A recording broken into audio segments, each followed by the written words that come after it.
Cheers. Uy. Tanga, cheers muna, boy. Cheers. Cheers muna. Cheers, hello. Cheers, cheers, cheers. Tas bibigyan na. Cheers, man, nigga. Cheers.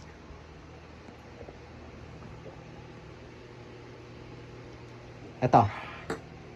Next question. Sabi ni Belt, wow.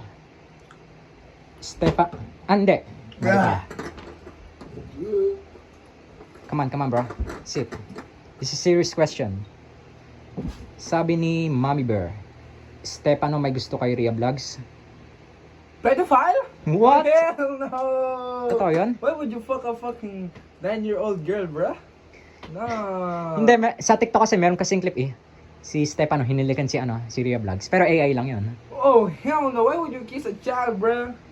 Bro, that's 8 years old, man. Pedophile shit. Ano masasabi mo, Kenji? Pedophile. Pedophile. Labo boy. Pedophile. Pedophile. Wa. Hindi, ano masasabi mo kay Stefano? He's actually very nice guy. I don't think he's a pedophile at all. Sabi mo, somebody wants go. Somebody wants to tell me the world is tell me, but it's tell me, The fuck? I think that's not. Ito. Tangina, ito ulit. Sabi ni Study B. Steen TV, more like cringe TV.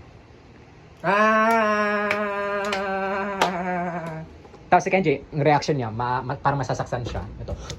Parang nahihirapan siyang huminga. Go! Wala, hindi. Seryoso, parang nahihirapan siyang huminga. Pre, nahihirapan huminga. Fuck you! Fuck you! Whoever said that shit, fuck you, you make it. Nagkako. Pre, nalindol. Stop, bro. Ito. Sabi ni, Shit, wait lang. ni Kay. Ito. Bago. Come on, man. Come on. Ito, sabi ni,